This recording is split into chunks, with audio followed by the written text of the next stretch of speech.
കേരളത്തിൽ ഏത് സർക്കാർ അധികാരത്തിൽ വരും എന്ന് നമുക്കറിയാൻ ഇനി ദിവസങ്ങൾ മാത്രമേ ബാക്കി നിൽക്കുന്നുള്ളൂ. ഇനി ഏത് സർക്കാർ വന്നു കഴിഞ്ഞാലും നമ്മുടെ മന്ത്രിസഭ രൂപീകരിക്കുന്നതിലാവട്ടെ, ഉദ്യോഗസ്ഥരെ നിയമിക്കുന്നതിലാവട്ടെ, അതിനെല്ലാം ചില സാമുദായിക സമവാക്യങ്ങൾ മാനദണ്ഡമാക്കി എടുക്കുന്ന ഒരു കീഴ്വഴക്കം കേരളത്തിലുണ്ടാവാറുണ്ട്. പക്ഷെ അപ്പോഴും ചില സമയങ്ങളിൽ അത് വേണ്ട രീതിയിൽ അത് ചർച്ച ചെയ്യപ്പെടുന്നില്ല, അല്ലെങ്കിൽ പ്രത്യേക സമുദായങ്ങൾക്ക് അതിനനുസൃതമായിട്ടുള്ള രീതിയിലുള്ള പ്രാതിനിധ്യം ലഭിക്കാതെ പോകുന്നതൊക്കെ പലപ്പോഴും വാർത്തയാവാറില്ല എന്നതൊരു വാസ്തവമാണ്. പ്രത്യേകിച്ച് ഇടത് ഭരണ കാലഘട്ടങ്ങളിലൊക്കെ അത് വലിയ ചർച്ചയാവാറില്ല. എന്നാൽ UDF അധികാരത്തിലേക്ക് വരുമ്പം സാമുദായിക സംഘടനകളുടെ വലിയ ഒരു അതിപ്രസരണം സമസ്ത മേഖലകളിലും നമുക്ക് കാണാൻ സാധിക്കുകയും ചെയ്യും. എന്തുകൊണ്ടാണ് ഇങ്ങനെ സംഭവിക്കുന്നത് എന്ന് നമ്മൾ കൃത്യമായിട്ട് ആലോചിക്കേണ്ടതുണ്ട്. എൻ്റെ കൂടെ സുപ്രഭാതം ന്യൂസ് കറസ്പോണ്ടന്റ് സലാം പി കെ കല്ലായി എൻ്റെ കൂടെയുണ്ട്. സർ, ഞാൻ ഈ പറഞ്ഞതുപോലെ സാധാരണഗതിയിൽ UDF അധികാരത്തിലേക്ക് വരുമ്പോൾ, അല്ലെങ്കിൽ അവരുടെ സ്ഥാനാർത്ഥിത്വം നിർണ്ണയിക്കുന്ന ഒരു സമയത്ത് പോലും സാമുദായിക പ്രാവീണ്യം, അതോരോ മണ്ഡലം തിരിച്ചു പോലും ഇവിടെ ഞങ്ങളുടെ ജാതി അല്ലെങ്കിൽ ഞങ്ങളുടെ സമുദായം എന്ന ഒരു കണക്കുണ്ട്. ഇനി അധികാരത്തിലേക്ക് വരുമ്പോൾ ഇത്ര മന്ത്രിസ്ഥാനം ഞങ്ങൾക്ക് വേണം, ഉദ്യോഗസ്ഥരെ നിയമിക്കുമ്പോൾ ഇത്ര ആളുകൾ ഞങ്ങൾക്ക് വേണം എന്നൊരു കൃത്യമായ ഒരു മെസ്സേജ് അല്ലെങ്കിൽ ഒരു വാണിംഗ് എന്നൊക്കെ വേണമെങ്കിൽ പറയാം. അതിൻ്റെ പേരിൽ പല കലഹങ്ങളും നടന്ന് നമുക്കറിയാം. അപ്പോൾ അത് നടക്കാറുണ്ട്. എന്നാൽ ഇടതുപക്ഷമാണ് അധികാരത്തിലേക്ക് വരുന്നതെങ്കിൽ ആ സ്ഥാനാർത്ഥിത്വ ചർച്ചകളിൽ അത്തരം സമവാക്യങ്ങൾ നമ്മൾ കേൾക്കാറില്ല. ഇനി വിജയിച്ച് വന്നു കഴിഞ്ഞാലും മന്ത്രിമാരെ നിയമിക്കുന്നതിൽ നമ്മൾ അത് കാണാറില്ല. എന്നാലോ വലിയൊരു വിഭാഗം ആളുകളെ നിയമിക്കുന്നത് നമുക്ക് കാണാം. പക്ഷെ അപ്പോൾ ആർക്കും പരാതിയും ഉണ്ടാവാത്തൊരു സാഹചര്യമുണ്ട്. എന്താണ് ഇതിൻ്റെ പിറകിലുള്ളൊരു കഥ എന്താണ്? ഏത് മുന്നണി അധികാരത്തിൽ വന്നാലും ഒരു രാജ്യത്തെ ഭരണകൂടം ആ രാജ്യത്തെ എല്ലാ വിഭാഗം ജനങ്ങൾക്കും നീതി കൊടുക്കണം. അത് സാമൂഹ്യ നീതി എന്നാണ് അതിന് പറയുന്നത്. എല്ലാ സമൂഹത്തിനും അവരവരുടേതായ ഒരു പ്രാതിനിധ്യം ഉറപ്പുവരുത്തണം. ഒരു മിനിമം പ്രാതിനിധ്യം എങ്കിലും ഉറപ്പുവരുത്തണം. ആ കാര്യത്തിൽ നമ്മൾ ദേശീയ അടിസ്ഥാനത്തിൽ നോക്കുമ്പോൾ, പ്രത്യേകിച്ചും ന്യൂനപക്ഷ സമുദായങ്ങളെ അടിസ്ഥാനപ്പെടുത്തി നോക്കുമ്പോൾ വളരെ ദയനീയമായൊരു ചിത്രം നമ്മൾ കാണും. പ്രത്യേകിച്ചിപ്പോൾ 2014 ശേഷം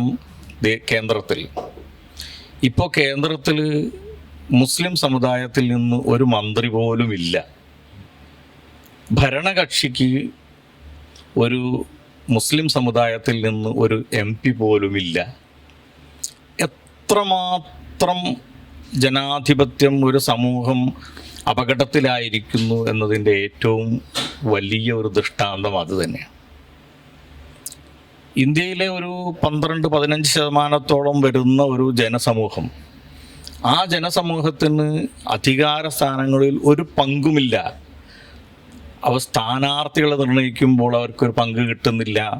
വിജയിച്ചു വരുന്ന അംഗങ്ങളിൽ അവർക്ക് പങ്കില്ല.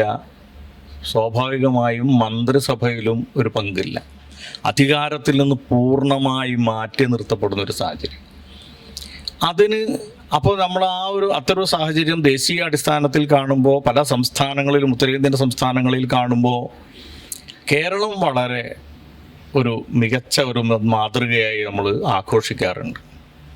ഇവിടെ മതസൗഹാർദ്ദത്തിൻ്റെ, സാമൂഹ്യ നീതിയുടെ ഒരു സ്റ്റേറ്റ് എന്നാണ് നമ്മൾ പറയുന്നത്.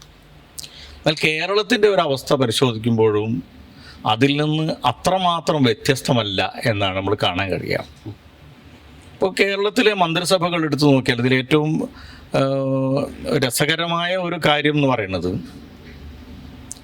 2011 UDF മന്ത്രിസഭ വന്നപ്പോൾ, ഉമ്മൻചാണ്ടിയുടെ മന്ത്രിസഭ വന്നപ്പോൾ ഒരു വലിയ തർക്കമുണ്ടായി. അത് മുസ്ലിം ലീഗിന് ഒരു 5ാമതൊരു മന്ത്രി വേണം എന്ന ഒരു ആവശ്യം ഉന്നയിച്ചു. ആ 5ാമത് മന്ത്രി വേണമെന്ന ആവശ്യം ഉന്നയിച്ചപ്പോൾ ഭരണകക്ഷിക്ക് ആകെയുള്ളത് 73 അംഗങ്ങളാണ്. അതിൽ 20 പേര് മുസ്ലിം ലീഗ് മെമ്പർമാരാണ്. ആകെയുള്ള മന്ത്രിമാരുടെ എണ്ണം 20+21 ആൾക്കാരാണ്. അപ്പോൾ നിയമസഭ ഭരണത്തെ പിന്തുണയ്ക്കുന്ന കക്ഷിയിൽ വലിയൊരു വിഭാഗം ആളുകൾ മുസ്ലിം ലീഗിൻ്റെ ആണ്. അപ്പോൾ 5ാമതൊരു മന്ത്രിസ്ഥാനം മുസ്ലിം ലീഗ് ചോദിക്കുകയും ആ മന്ത്രിസ്ഥാനം തന്നെ എന്ത് മാത്രമാണ് മുസ്ലിം ലീഗിന് അനുവദിച്ച വകുപ്പുകളിൽ നിന്ന് വെച്ചുകൊണ്ട് തന്നെ ഒരാൾ എന്നതാണ് നിർദ്ദേശിക്കപ്പെട്ടത്. പക്ഷെ അത് കേരളത്തിൽ ഒരു വലിയ വിഷയമായി മാറി. ആ വിഷയമായത് അന്ന് ഞാൻ ഓർക്കുന്നത് കോടിയേരി ബാലകൃഷ്ണനാണ് ആദ്യമായിട്ട് അതുകൊണ്ട് ഈ സാമുദായിക സന്തുലിതത്വം തകരും എന്ന് പറയും. അന്ന് കോൺഗ്രസിൽ നിന്ന് തന്നെ പല നേതാക്കന്മാരും അത് ഏറ്റുപിടിക്കുകയുണ്ടായി. ഓരോരുത്തർക്കും ഓരോരുത്തരുടെ താല്പര്യങ്ങളാണ്. പക്ഷെ ആ താല്പര്യങ്ങളുടെ പുറത്ത് പറഞ്ഞത് സാമുദായിക സന്തുലിതത്വം തകരും എന്നാണ്. അപ്പോൾ നമ്മൾ വെറുതെ മന്ത്രിസഭയിലേക്ക് എടുത്തു നോക്കിയാൽ പല സമുദായങ്ങളെയും എടുത്തു നോക്കിയാൽ നമുക്ക് കാണാം, അന്ന് ഉമ്മൻചാണ്ടി ആണ് മുഖ്യമന്ത്രി. മന്ത്രിസഭയിൽ ക്രിസ്ത്യൻ മെമ്പർമാരുണ്ട്. അവരുടെ ജനസംഖ്യയിലെ എണ്ണം എത്ര എന്ന് നമുക്കറിയാം. 2021 പിണറായി വിജയൻ മന്ത്രിസഭ എടുത്തു നോക്കിയാൽ അതിനകത്ത് ജാതി വെച്ച് നോക്കിയാൽ പകുതിയോളം ആളുകൾ നായർ സമുദായത്തിൽ നിന്നായിരുന്നു. ആരും അത് എന്തെങ്കിലും ഒരു ചർച്ചയാകുന്നില്ല. ഇതൊരു അസന്തുലിതാവസ്ഥ ഉണ്ടാകുന്നു എന്ന് ചോദിക്കുന്നില്ല. അപ്പം ക്രിസ്ത്യാനികളുടെ ഇടയിൽ നിന്ന് ഇപ്പോൾ ഈ 21 പിണറായി മന്ത്രിസഭയാവട്ടെ, അതിനു മുമ്പുള്ള ഒന്നാം പിണറായി മന്ത്രിസഭയാവട്ടെ, അതിലൊക്കെ ക്രിസ്ത്യാനികൾക്ക് നല്ല പ്രാതിനിധ്യമുണ്ട്.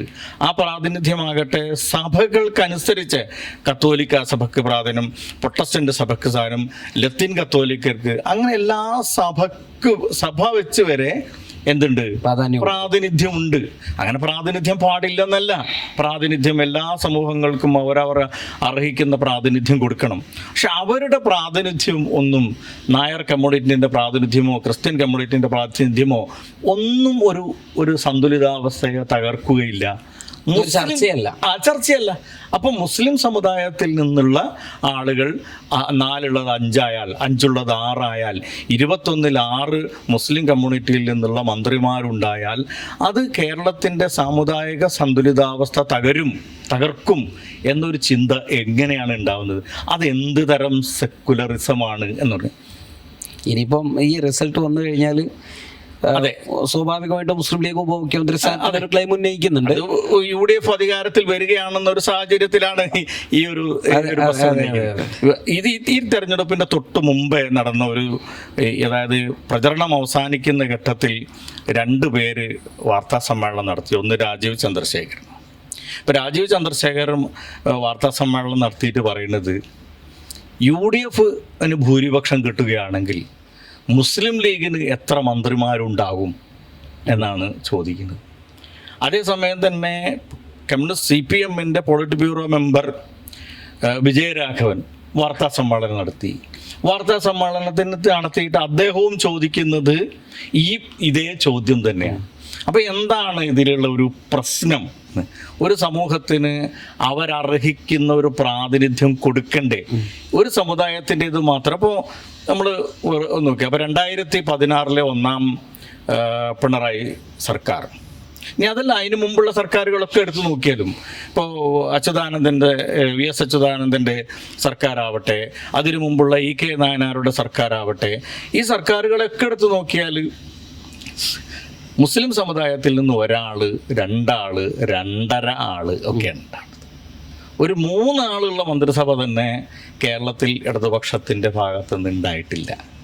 അപ്പോൾ അത് യഥാർത്ഥത്തിൽ ഇതിപ്പോൾ മന്ത്രിസഭ ആരുണ്ടാക്കട്ടെ, ജയിക്കുന്നത് ആരാകട്ടെ, UDF ആവട്ടെ LDF ആവട്ടെ, നമുക്കിപ്പോൾ തീരുമാനിക്കാനായിട്ടില്ല. ആര് അധികാരത്തിൽ വന്നാലും കേരളത്തിൻ്റെ ഒരു യശസ് എന്ന് പറയുന്നത് എല്ലാ സമുദായങ്ങൾക്കും അവരർഹിക്കുന്നൊരു പ്രാതിനിധ്യം അധികാരത്തിൽ ഉറപ്പുവരുത്തുക എന്നതാണ്. അങ്ങനെയാണ് ഓരോ ഗവൺമെൻറ്റും ഓരോ മുന്നണിയും അവർക്ക് അവരുടെ ഈ കേരളത്തിൻ്റെ സാമൂഹ്യാവസ്ഥയോടുള്ള അവരുടെ പ്രതിബദ്ധത അവർ തീരുമാനിക്കേണ്ടത്. അപ്പോൾ എല്ലാ പ്രത്യേകിച്ച് മുസ്ലിങ്ങൾ അധികാരത്തിൽ നിന്ന് മറ്റ് സമുദായങ്ങൾ എടുത്തു നോക്കിയാൽ ഇപ്പോൾ ഗവൺമെൻറ് സെക്രട്ടറിമാരെടുത്തു നോക്കിയാൽ, വകുപ്പ് തലത്തിലുള്ള മറ്റു ഉദ്യോഗസ്ഥന്മാരെടുത്ത് നോക്കിയാൽ മുസ്ലിങ്ങളിൽ നിന്ന് വളരെ കുറവായിരിക്കും പ്രാതിനിധ്യം. ഇപ്പോൾ UDF അധികാരത്തിൽ വന്നാൽ പോലും വകുപ്പ് സെക്രട്ടറിമാരുടെയും മറ്റ് സംഗതികളെടുത്ത് നോക്കിയാൽ മറ്റു സമുദായങ്ങൾക്ക് തന്നെയായിരിക്കും പ്രാതിനിധ്യം. അപ്പം എല്ലാ സമുദായങ്ങൾക്കും അവരർഹിക്കുന്ന പ്രാതിനിധ്യം, മിനിമം പ്രാതിനിധ്യം ഉറപ്പുവരുത്തുക എന്ന കാര്യത്തിൽ യഥാർത്ഥത്തിൽ ഓരോ ഗവൺമെൻറ്, ഓരോ മുന്നണിയും പ്രത്യേകമായി ശ്രദ്ധിക്കേണ്ടതുണ്ട് എന്നാണ് എനിക്ക് തോന്നുന്നത്. അതുപോലെ ഈ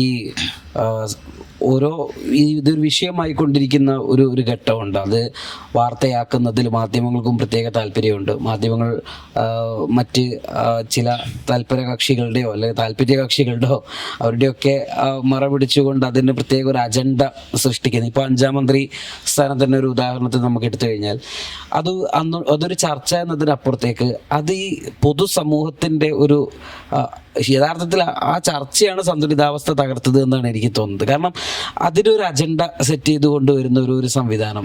അപ്പോൾ ആ രീതിയിലേക്ക് അങ്ങനെ പോവേണ്ട കാര്യത്തിന് പിന്നിലുള്ളൊരു അജണ്ട എന്താണ്? അത് ഇപ്പോൾ ഈ മുസ്ലിം സമുദായ സ്വാഭാവിക ഫാസിസ്റ്റുകളുടെ ഒരു പ്രചരണ തന്ത്രം എന്ന് പറയുന്നത്, ഒന്ന് അവർ അങ്ങനെയാണല്ലോ, ഇപ്പം മുസ്ലിങ്ങൾക്കെതിരായ പ്രചരണമാണ് അവർ നടത്തുന്നത്. അപ്പോൾ ഒന്ന്, അവർ മോശക്കാരാണെന്ന് ചിത്രീകരിക്കുക. രണ്ടാമത് അവർ വന്നാൽ വലിയ അപകടമാണ് എന്ന് ചിത്രീകരിക്കുക. അപ്പോൾ അവർ വന്നാൽ വലിയ അപകടമാണ് എന്ന തോന്നൽ സൃഷ്ടിക്കുന്നത് കൊണ്ടാണ്, ആ തോന്നലിനെ പരിപോഷിപ്പിക്കുന്നത് കൊണ്ടാണ് ഇപ്പോൾ ഹസൻ അമീർ കുഞ്ഞാലി കുഞ്ഞുമാണി എന്നൊക്കെ തരത്തിലുള്ള കോയിനിങ് ഉണ്ടാവുന്നത്. ഇപ്പോൾ കേരളത്തിൽ ഒരു ഘട്ടത്തിൽ 1987 ഇടതുപക്ഷ മന്ത്രിസഭ വരുന്ന ഒരു ഘട്ടത്തിൽ EMS ആണ് പറഞ്ഞത്, അന്ന് കേരള കോൺഗ്രസും മുസ്ലിം ലീഗും ഇല്ലാത്ത മന്ത്രിസഭ എന്നൊരു തരത്തിൽ. അത് ഒക്കെ വന്ന് കേരള കോൺഗ്രസുകൾ LDF ഉണ്ടായിരുന്നില്ല, മുസ്ലിം ലീഗും LDF ഉണ്ടായി. കാരണം അഖിലേന്ത്യാ മുസ്ലിം ലീഗിൻ്റെ ഒരു മുസ്ലിം ലീഗിൻ്റെ ഒരു ഭാഗം ഇടതുപക്ഷത്തു നിന്ന് UDF ലീഗിലേനൊക്കെ ഉണ്ടായ ഒരു സന്ദർഭമാണ്. അപ്പോൾ കേരള കോൺഗ്രസും മുസ്ലിം ലീഗും ഇല്ലാത്ത എന്ന് പറയുമ്പോൾ ന്യൂനപക്ഷ സമുദായങ്ങളുടെ ഒരു സംഘടനകളില്ലാത്ത ഒരു മന്ത്രിസഭ എന്നൊരു തരത്തിൽ. പക്ഷെ പെട്ടെന്ന് തന്നെ എന്തുണ്ടായി? കേരള കോൺഗ്രസിലെ ഒരു വിഭാഗം LDF ചേർന്നു. കേരള കോൺഗ്രസിൽ LDF ചേർന്നു. ഇപ്പം നമ്മൾ നോക്കിയാൽ അറിയാം, ഒരിക്കൽ ഇപ്പോൾ സജീവ് ചെറിയാൻ മന്ത്രി പറഞ്ഞു, മലപ്പുറത്തെയും കാസർഗോഡെയും ഒക്കെ ജയിച്ചു വന്ന ആളുകളെ നോക്കിയാൽ അറിയാം അവരുടെ എന്താണ്. അപ്പോൾ അത് നോക്കുമ്പോൾ നമ്മൾ അതേ കാര്യം കോട്ടയത്തേക്ക് നോക്കിയാലോ, ആരും പറയുന്നില്ല. കോട്ടയത്തേക്ക് നോക്കാൻ പറയുന്നില്ല. കോട്ടയത്ത് ഒരൊറ്റ മുസ്ലിം മെമ്പറും ജയിച്ചു വന്നിട്ടില്ല. ഒരൊറ്റ മുസ്ലിം മെമ്പറും എന്ന് പറയുന്നത് പല പ്രധാനപ്പെട്ട കക്ഷികളൊന്നും മുസ്ലിങ്ങളിൽ നിന്ന് ഒരാളെയും സ്ഥാനാർത്ഥിയാക്കിയിട്ടില്ല.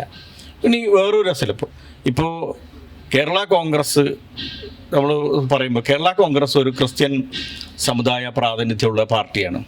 ഇപ്പോൾ UDF കേരള കോൺഗ്രസ് ജോസഫ് ആവട്ടെ, LDF കേരള കോൺഗ്രസ് മാണി ആവട്ടെ, ഇനി മറ്റു കേരള കോൺഗ്രസ് ആവട്ടെ, ഇവരെല്ലാവരും ക്രിസ്ത്യാനികളെ മാത്രമേ സ്ഥാനാർത്ഥിയാക്കിയിട്ടുള്ളൂ.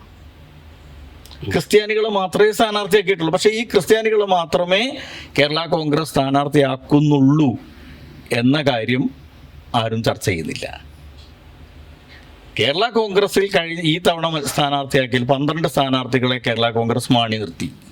അതിലൊരു ഇതര സമുദായ അംഗം മാത്രമാണുള്ളത്. ഇപ്പോൾ പറയുമ്പോൾ മുസ്ലിം ലീഗിൽ നിന്ന് പോലും ഇതര സമുദായ അംഗങ്ങൾ സ്ഥാനാർത്ഥികളാകുന്ന സാഹചര്യമുണ്ട് പക്ഷേ കേരള കോൺഗ്രസിൻ്റെ സ്ഥാനാർത്ഥികളിൽ ഒരൊറ്റ സ്ത്രീയാണുള്ളത്, വേറെ സ്ത്രീകൾ തന്നെ ഇല്ല. കേരള കോൺഗ്രസ് ജോസഫിൽ നിന്നും ഇതേ തന്നെ സ്ഥിതി. അപ്പോൾ അതേ സമയത്ത് മറ്റ് കേരള കോൺഗ്രസ് ഉണ്ട്. അപ്പോൾ എന്തുകൊണ്ടാണ് അവിടെ അങ്ങനെ എന്നൊരു ചോദ്യം ഉന്നയിക്കപ്പെടാതെ വയ്ക്കുകയും മുസ്ലിങ്ങളുടെ കാര്യത്തിലേക്ക് മാത്രം ഒരു പ്രത്യേക ചിന്ത സമൂഹത്തിൽ അത് അതെനിക്ക് തോന്നുന്നു അത് വികസനത്തിലും അത് ബാധിച്ചിട്ടുണ്ടോ എന്ന് നമ്മൾ ശ്രദ്ധിക്കേണ്ടതുണ്ട്. ഉദാഹരണത്തിന് ഇന്ന് ഞാനൊരു ഫേസ്ബുക്ക് പോസ്റ്റ് കണ്ടത്, അല്ലെങ്കിൽ ഒരു വാർത്ത കണ്ടത്, 100 വർഷം പഴക്കമുള്ള കൊണ്ടോട്ടിയിലെ ഒരു ഗവൺമെൻറ് സ്കൂളിന് കെട്ടിടം പണിയാൻ നാട്ടുകാർ പണം സ്വരൂപിക്കുകയാണ്. അവിടുത്തെ പ്രധാന അധ്യാപിക ബിന്ദു ടീച്ചർ തൻ്റെ സ്വർണ്ണമാല ഊരിക്കൊടുത്തതിൻ്റെ ഉദ്ഘാടനം നിർവഹിക്കുന്നതാണ്. നമ്മൾ ശ്രദ്ധിക്കേണ്ടത് കൊണ്ടോട്ടിയാണ്, 100 വർഷം പഴക്കമുള്ള ഒരു സർക്കാർ സ്കൂളാണ്. തൊട്ടപ്പുറത്ത് മഞ്ചേരി മെഡിക്കൽ കോളേജായി പ്രഖ്യാപിക്കപ്പെട്ട ശേഷം അവിടേക്കുള്ള സാധന സാമഗ്രികളോ, അത് ബെഡാവട്ടെ, വാട്ടർ ബെഡാവട്ടെ, മറ്റ് സംവിധാനങ്ങളാവട്ടെ, വീൽ ചെയർ ആവട്ടെ, ഇവയെല്ലാം ആ പ്രദേശത്തുള്ള സന്നദ്ധ സംഘടനകളും സംവിധാനങ്ങളും വാങ്ങിച്ചു കൊടുക്കുന്ന ഒരു അവസ്ഥ വരികയാണ്. നേരെ മറിച്ച് ഇതൊരു കോട്ടയത്താണ് ഈ ഒരു മെഡിക്കൽ കോളേജ് എങ്കിൽ, സ്കൂളെങ്കിൽ, അത് സർക്കാരിൽ നിന്ന് കൃത്യമായിട്ട് കൊണ്ടുവരുന്ന ഒരു സിസ്റ്റം ഉണ്ട്. പക്ഷെ ഇതൊക്കെ ഈ ഒരു ഭീതിയിലോ അല്ലെങ്കിൽ അത് വാങ്ങിച്ചെടുക്കുന്നതിലോ ഒക്കെ അവിടെയും ഒരു പ്രശ്നം കാണേണ്ടതില്ല നമ്മൾ. ഇതിൽ എന്താണ് കാര്യം എന്ന് വെച്ചാൽ, ഇപ്പോൾ പിന്നെ തെക്കൻ കേരളവും വടക്കൻ കേരളവും തമ്മിൽ വലിയ വ്യത്യാസമുണ്ട്. വടക്കൻ കേരളം എന്ന് പറയുന്നത് മലബാർ പ്രദേശം ബ്രിട്ടീഷുകാർ നേരിട്ട് ഭരിച്ചിരുന്ന ഒരു പ്രദേശമാണ്. തെക്കൻ കേരളം എന്ന് പറയുന്നത് തിരുകൊച്ചി, അവിടെ രാജഭരണത്തിന് കീഴിലുള്ള. ഇപ്പോൾ ഈ രാജഭരണത്തിന് കീഴിലുള്ളത് മാത്രമല്ല, അവിടെ ഈ സ്വാതന്ത്ര്യ സമരവുമായി ബന്ധപ്പെട്ടാവട്ടെ, അതിനു മുമ്പുള്ള കർഷക മറ്റ് പ്രക്ഷോഭങ്ങളുടെ കാര്യത്തിലാവട്ടെ വളരെ കുറച്ച് സംഘർഷങ്ങളും പ്രശ്നങ്ങളും ഉണ്ടായത്. മാത്രമല്ല ഈ രാജഭരണത്തിന് കീഴിൽ അവിടെ സാമാന്യേന പല നിലയിലും വികസന പ്രവർത്തനങ്ങൾ നടന്നിട്ടുള്ളൊരു സ്ഥലമാണ്. മലബാറിലേക്ക് എടുത്തു നോക്കിയാൽ പലതരത്തിലുള്ള വലിയ തോതിലുള്ള അത് മുസ്ലിങ്ങളാവട്ടെ, പിന്നെ മറ്റ് സമുദായങ്ങളാവട്ടെ, ഇവരെല്ലാം വളരെ പിന്നോക്കാവസ്ഥയിലുണ്ടായിരുന്ന ഒരു പ്രദേശവും വികസനപരമായ പിന്നോക്കാവസ്ഥയിലുണ്ടായിരുന്ന സ്ഥലമാണ്.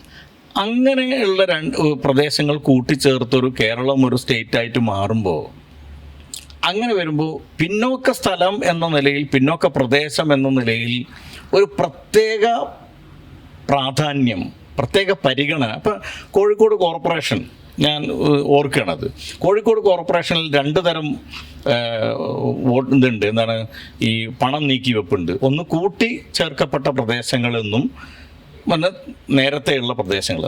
അപ്പം കൂട്ടിച്ചേർക്കപ്പെട്ട പ്രദേശങ്ങളിലേക്ക് കൂടുതൽ ഫണ്ട് ചെലവഴിക്കും. അതെന്തുകൊണ്ടാണ്? നേരത്തെ നഗരത്തിൻ്റെ ഭാഗമായിട്ടുള്ള പ്രദേശങ്ങളിൽ നേരത്തെ കുറച്ചൊക്കെ വികസനം ഉള്ളതാണ്, അപ്പുറത്തേക്ക് അത്ര വികസനമില്ല. അപ്പോൾ അതുപോലെയുള്ള ഒരു സാഹചര്യം എന്തിനുണ്ടാവേണ്ടതായിരുന്നു?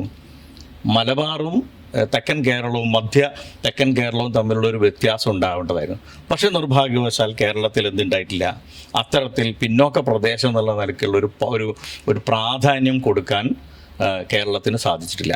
അത് മലബാറിൽ നിന്നുള്ള ആളുകൾ, ഇപ്പം മലബാറിനെ പ്രതിനിധീകരിക്കുന്ന രാഷ്ട്രീയ കക്ഷികളും വ്യത്യസ്ത, ഇപ്പം മുസ്ലിം ലീഗ് മലബാർ എന്നൊരു കക്ഷിയാണ്. അതേപോലെ തന്നെ കണ്ണൂർ കേന്ദ്രീകരിച്ച് പ്രവർത്തിക്കുന്ന പ്രധാനപ്പെട്ട കക്ഷിയാണ് കമ്മ്യൂണിസ്റ്റ് പാർട്ടി. അതുപോലെ മലബാറിൽ കേരളത്തിൽ പ്രത്യേകിച്ച് ഇപ്പം കോൺഗ്രസ് ഏറെക്കുറെ എല്ലാ സ്ഥലത്തും ഒരുപോലെ നിൽക്കുന്നതാണ്. ഇപ്പം മലബാറിൽ ഇപ്പം മുസ്ലിം ലീഗാണ് മലബാറിൽ നിന്നുള്ള ഒരു കക്ഷി. അതിപ്പോൾ കോഴിക്കോട്, മലപ്പുറം അങ്ങനെ നിൽക്കുന്നു. കണ്ണൂർ തന്നെ ഇപ്പോൾ കണ്ണൂർ കേന്ദ്രീകരിച്ചും അല്ലെങ്കിൽ കണ്ണൂരിൽ സ്വാധീനം ഉറപ്പിച്ചിട്ടുള്ളൊരു പാർട്ടിയാണ് CPIM. ഇവരെല്ലാവരും ഇപ്പോൾ ഇതിനകത്തൊരു ഇനിയെങ്കിലും, അതാണ് നമ്മൾ കാണേണ്ടത്, ഇനിയെങ്കിലും ഇത്തരത്തിലൊരു സംഗതി ഉണ്ടാവേണ്ടതാണ്. ഇപ്പോൾ നമ്മൾ കാണൂലേ, ഇപ്പോൾ മലപ്പുറം ജില്ല വിഭജിക്കണം. ശരിക്കും മലപ്പുറം ജില്ല വിഭജിക്കണം എന്ന് പറയുന്നതിന് പകരം കേരളത്തിലൊരു ജില്ലാ പുനഃസംഘടന ഉണ്ടാവണം, ഒരു ജില്ല കൂടി വേണം. ഒരു ജില്ല കൂടി വേണം. ഇപ്പോൾ മലപ്പുറം ജില്ല രൂപവൽക്കരിക്കുന്ന ഘട്ടത്തിൽ കോൺഗ്രസ് അതിന് തടസ്സവാദം ഉന്നയിച്ചിരുന്നു. പിന്നെ സ്വാഭാവികമായും ജനസംഘം, കേളപ്പജിയെ പോലുള്ള ആൾക്കാരൊക്കെ അതിന് തടസ്സവാദം ഉന്നയിച്ചിരുന്നു. ഇപ്പോൾ മലപ്പുറം ജില്ല ഒരു കേരളത്തിലെ ഏറ്റവും വലിയ ജില്ലയാണ്, ഒരു ജനസംഖ്യയുള്ള ഒരു ജില്ലയാണ്. അതിനെ വിഭജിച്ചിട്ടോ അല്ലെങ്കിൽ വേറൊരു തരത്തിൽ പുനഃസംഘടിപ്പിച്ചിട്ടോ ആ പ്രദേശങ്ങൾ മറ്റൊരു ജില്ല ആക്കേണ്ടതാണ്. പത്തനംതിട്ട ജില്ല ഉണ്ടായതുപോലെ, കാസർഗോഡ് ജില്ല ഉണ്ടായതുപോലെ, വയനാട് ജില്ല ഉണ്ടായതുപോലെ ഒരു ജില്ലാ രൂപീകരണം മാത്രമാണ് മലപ്പുറവുമായി ബന്ധപ്പെട്ടതും ഉള്ളത്.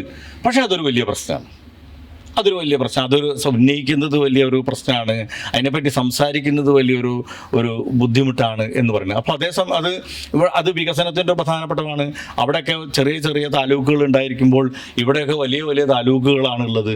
ഇവിടെ പഞ്ചായത്ത് വില്ലേജുകളും താലൂക്കുകളും അതൊക്കെ ഒരു വികസനത്തിൻ്റെ ഒരു പ്രശ്നമായിട്ട് നിൽക്കുകയാണ്. അതിനെ പ്രത്യേകമായി അഡ്രസ്സ് ചെയ്യുന്നതിന് പകരം അതിനെ കൂടുതൽ പ്രശ്നവൽക്കരിക്കുക എന്നൊരു സമീപനമാണ് സ്വീകരിച്ചു വരുന്നത്. ഈ ഇത് കൂട്ടി പറയുമ്പോഴാണ് കഴിഞ്ഞ ലോക്സഭാ തെരഞ്ഞെടുപ്പിൻ്റെ കാലത്താണ് ഈ രമ്യ ഹരിദാസ് ഒരു മത്സരവുമായിട്ട് ബന്ധപ്പെട്ട് വിജയരാഘവൻ്റെ ഒരു പ്രസ്താവന വരുന്നത്. ആ കുട്ടി ആദ്യം പോയതാരുടെ അടുത്തേക്കാണ്, പാണക്കാട്ട് തങ്ങൾ, പിന്നെ പോയതാരുടെ അടുത്തേക്ക്, കുഞ്ഞാലിക്കുട്ടിയുടെ അടുത്തേക്ക്.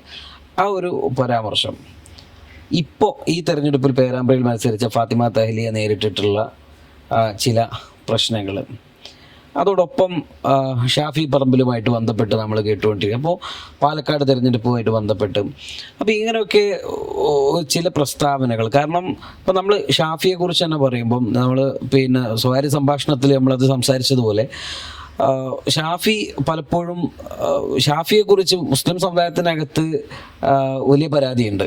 കാരണം ഷാഫി സമുദായത്തിന് വേണ്ടി ഒന്നും വാദിക്കുന്നില്ല. അദ്ദേഹം ഇത്ര മുസ്ലിം സമുദായത്തിൻ്റെ വോട്ട് വാങ്ങി വിജയിക്കുമ്പോൾ ഒരു താരപ്രഭയുള്ള ഒരു ലീഡറായി വളരുമ്പോൾ പോലും അദ്ദേഹം ഒരു സമുദായത്തിൻ്റെ ഓരം ചേർന്ന് നിൽക്കാനോ അല്ലെങ്കിൽ ഓരം ചേരേണ്ട, പക്ഷെ ആ ഒരു തരത്തിൽ ഏതെങ്കിലും അവകാശങ്ങൾക്ക് വേണ്ടി ശബ്ദിക്കാനോ ഷാഫിയെ കിട്ടുന്നില്ല. അപ്പം ഇങ്ങനെയൊക്കെ ഉണ്ടായിട്ട് പോലും ഇവരെ പോലെയുള്ള ആളുകളെയൊക്കെ ടാർഗറ്റ് ചെയ്യുന്ന ഒരു സമീപനം ഈ രാഷ്ട്രീയത്തിനകത്തേക്ക് ഇപ്പം കൂടുതലായിട്ട് വരുന്നില്ലേ?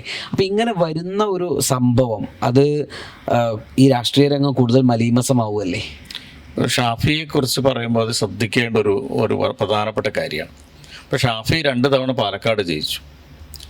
പിന്നെ ഇപ്പോൾ ഒരു സവിശേഷ സാഹചര്യത്തിലാണ് ഷാഫി ഒട്ടും ഇഷ്ടമില്ലാതെയാണ് തന്നെ പറയണം വടകരയിൽ അദ്ദേഹം സ്ഥാനാർത്ഥിയാണ്. അപ്പോൾ ഷാഫീൻ്റെ ഒരു പ്രകൃതം, അയാളുടെ ഒരു രാഷ്ട്രീയ നീക്കം നോക്കിയാൽ അറിയാം. അദ്ദേഹം ഒരു മതസംഘടന, പ്രത്യേകിച്ചും മുസ്ലിം മതസംഘടനകളുമായോ മത നേതാക്കന്മാരുമായിട്ടോ ഒരു തരത്തിലുള്ള ബന്ധവും ഇല്ല എന്ന് തെളിയിക്കാനാണ് അദ്ദേഹം ശ്രമിച്ചത്. ഒന്നുണ്ടായില്ല. അതിന് മുമ്പുള്ള ഇപ്പം കോൺഗ്രസിൽ തന്നെയുള്ള നേതാക്കന്മാർ അവസാനപ്പോഴുള്ള MM ഹസൻ ആവട്ടെ, MI ഷാനവാസ് ആവട്ടെ, ഇവരും സിദ്ദീഖ് അടക്കമുള്ള ആൾക്കാർ പോലും എന്തുണ്ടായിട്ടുണ്ട്, മുസ്ലിം സമുദായ സംഘടനാ നേതാക്കന്മാരൊക്കെ ആയിട്ട് നല്ല ബന്ധം ഉണ്ടാക്കാനും അതിന് വിസിബിളായ ബന്ധങ്ങൾ ഉണ്ടാക്കാനൊക്കെ പരിശ്രമിച്ചിട്ടുണ്ട്.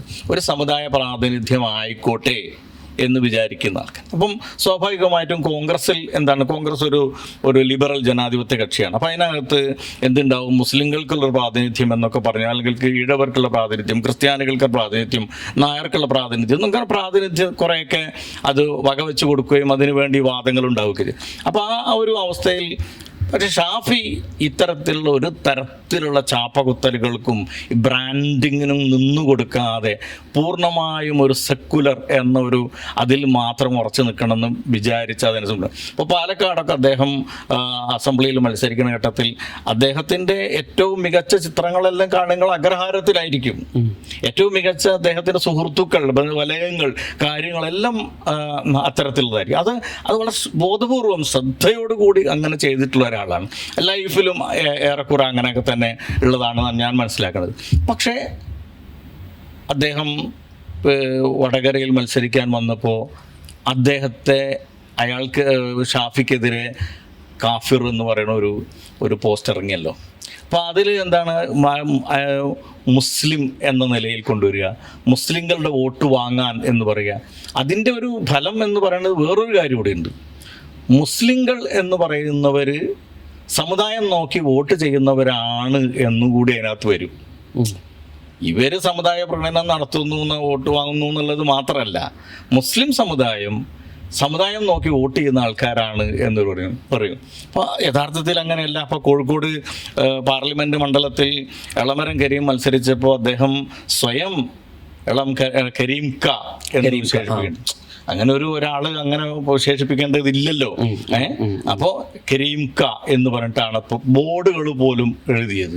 പക്ഷേ കരീം കക്കല്ല, രാഘവേട്ടനാണ് ഈ നാട്ടിലെ മുസ്ലിങ്ങളടക്കമുള്ള വലിയ വിഭാഗം ആൾക്കാർ. അപ്പോൾ മുസ്ലിം സമുദായം അങ്ങനെ സമുദായം നോക്കി വോട്ട് ചെയ്യുന്ന ആൾക്കാരല്ല. ഇപ്പോൾ തിരൂരങ്ങാടിയിൽ AK ആൻ്റണിയെ ജയിപ്പിച്ചത് ഒറ്റ ക്രിസ്ത്യാനി പോലും തിരൂരങ്ങാടി മണ്ഡലത്തിലുണ്ടോ എന്നറിയില്ല. പക്ഷേ തിരൂരങ്ങാടിയിൽ 10-20,000 വോട്ടിന് ഈ കരീം, അതും ഡോക്ടർ എൻ എ കരീമിനെതിരെ AK ആന്റണിയെ 20,000 വോട്ടിന് ജയിപ്പിച്ചത് മലപ്പുറത്തെ മുസ്ലിങ്ങളാണ് എന്ന് പറയാം, അല്ലെങ്കിൽ മലപ്പുറത്തെ വോട്ടർമാരാണെന്ന് പറയാം. ഇപ്പോൾ ജയിക്കോ ഇല്ലയെന്ന് അറിയില്ല. പക്ഷേ തവന്നൂരിൽ KT ജലീലിനെതിരെ അവിടെയും ഒരു 10-20 ക്രിസ്ത്യൻ വോട്ടില്ല. അവിടെ VS ജോയ് നല്ല മത്സരം കാഴ്ചവെക്കുന്നുണ്ട്. എന്തായാലും 10-30,000 വോട്ട് ആ നാട്ടിൽ നിന്ന് കിട്ടും. അതിലും വലിയൊരു വിഭാഗം വോട്ട് മുസ്ലിം സമുദായത്തിൽ നിന്നായിരിക്കും. അപ്പം അങ്ങനെ സമുദായം നോക്കി വോട്ട് ചെയ്യുന്നവരല്ല മുസ്ലിങ്ങൾ. അവർ കൃത്യമായ രാഷ്ട്രീയ അടിസ്ഥാനത്തിൽ തന്നെയാണ് വോട്ട് ചെയ്യുന്നത്.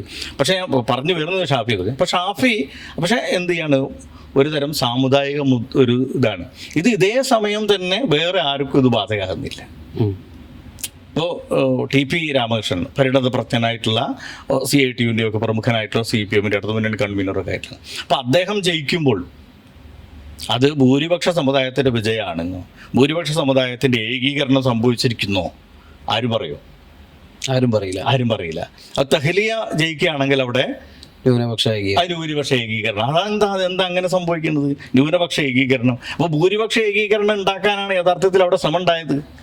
ന്യൂനപക്ഷ ഏകീകരണം ഉണ്ടാവാനല്ല, ന്യൂനപക്ഷങ്ങൾ ഏകീകരിക്കുന്നു എന്ന് പ്രചരിപ്പിച്ച് ഭൂരിപക്ഷത്തെ ഏകീകരിപ്പിക്കാൻ സാധിക്കുമോ എന്ന നോട്ടാണ്. ഇനിയിപ്പോൾ അവർ അതായത് TP രാമകൃഷ്ണൻ ജയിച്ചാലും അവിടെ ഭൂരിപക്ഷ ഏകീകരണം എന്ന് പറയില്ല. തെഹ്ലിയ വേണമെങ്കിൽ തെഹ്ലിയ തോറ്റാലും ഈ ന്യൂനപക്ഷ ഏകീകരണം ഉണ്ടായിട്ടും അതിനെ മറികടന്നു. സത്യത്തിൽ ഷാഫി അവിടെ ജയിച്ചത് ഈ തരത്തിലുള്ള അത് വളരെ കൃത്യമായി അതൊരു ഡിജിറ്റൽ തെളിവുള്ള ഒരു കാര്യമായിരുന്നു. ഏത് കാഫിർ സ്ക്രീൻഷോട്ട് എന്ന് പറയുന്നത്. കാരണം ഒരു MSF നേതാവിൻ്റെതാണെന്ന് പറഞ്ഞൊരു പോസ്റ്റ് ഇറക്കി. ആ പോസ്റ്റ് പക്ഷേ ഡിജിറ്റൽ തെളിവുള്ള കാര്യമാണ്. അയാൾ കോടതിയിൽ പോയപ്പോൾ അത് അയാളുടെ പോസ്റ്റല്ല എന്ന് പോലീസിന് കോടതിയിൽ പറയേണ്ടി വന്നു. പിന്നെ ആരുടെ പോസ്റ്റാണ് എന്ന് ഈ വളരെ വിദഗ്ധരായ പോലീസിന് കണ്ടുപിടിക്കാൻ കഴിഞ്ഞിട്ടില്ല എന്നാണ് ഇപ്പോഴത്തെ അറിവ്. ഇന്നത്തെ ഡിജിറ്റൽ കാലഘട്ടത്തിൽ ഒരു പോസ്റ്റ് ഉണ്ടാക്കിയാൽ അത് ഏത് IP അഡ്രസ്സിൽ നിന്നാണ് ഉണ്ടായത്, എവിടെ നിന്നാണ് ഉത്ഭവിച്ചത്, എവിടേക്കാണ് പോയതെന്ന് കണ്ടുപിടിക്കാൻ ഇന്ന് വളരെ അതിന് അരിയാഹാരമൊന്നും കഴിക്കണ്ട, എന്നിട്ട് തന്നെ കണ്ടുപിടിക്കാൻ കഴിയുന്ന ഒരു സാഹചര്യത്തിൽ അത് വളരെ കൃത്യമായി കണ്ടുപിടിക്കപ്പെട്ടു. അപ്പോൾ എന്താണ്ടായത്? ഈ മുസ്ലിം സമുദായം നോക്കി വോട്ട് ചെയ്യുന്ന ആൾക്കാരാക്കി മാറ്റി ആ വോട്ട് ക്യാൻവാസ് ചെയ്യുന്ന ഒരാളാക്കി ഷാഫിയെ മുദ്രകുത്തുക വഴി മറിച്ചൊരു വോട്ട്, ഒരു ഭൂരിപക്ഷ ഏകീകരണം എന്നത് ലക്ഷ്യം വെക്കുകയാണ്. ഇത് കേരളത്തിൽ വലിയൊരു കേരളത്തിൻ്റെ അതാണ് കേരളം എത്രമാത്രം വർഗീയവൽക്കരിക്കപ്പെടുന്നു എന്നുള്ളതിൻ്റെ ഏറ്റവും വലിയ ഉദാഹരണം. എന്തുകൊണ്ട് ഇന്നലെ വരെ ഇടതുപക്ഷത്തുണ്ടായിരുന്ന ഒരാൾ പിറ്റേന്ന് BJP-യിൽ പോകുന്നു എന്ന് നോക്കിയാൽ അതിൻ്റെ ഉത്തരം ഉണ്ടാവും. സാധ്യത നമ്മളിപ്പോൾ പൊതുവേ കേരളം മനസ്സിലാക്കുന്നത് ഉത്തരേന്ത്യ മുഴുവനും സംഘപരിവാർ പിടിച്ചെടുത്തപ്പോഴും കേരളം മാറി നിൽക്കും. കാരണം അതിൻ്റെ ഏറ്റവും പ്രധാനപ്പെട്ട കാരണം ഇടതുപക്ഷമാണ്. കാരണം ഇടതുപക്ഷത്തിൻ്റെ ചിന്താഗതിയുള്ള കാലഘട്ടത്തോളം ഇവിടെ ആരും സംഘപരിവാറിന്. പക്ഷേ ഇന്ന് ഇടതുപക്ഷത്തിന് പിണറായി വിജയന് വേണ്ടി മൂന്നാം പിണറായി സർക്കാർ ഉണ്ടാകുമെന്ന് ഇതേപോലെ ഒരു ക്യാമറയ്ക്ക് മുമ്പിലിരുന്ന് സംസാരിച്ച ഒരാൾ പിറ്റേ ദിവസം BJP-യിൽ പോയി മെമ്പർഷിപ്പ് എടുക്കുന്ന ഒരു സാഹചര്യം കേരളം ഈ തെരഞ്ഞെടുപ്പിന് തൊട്ടുമുമ്പ് കണ്ടു.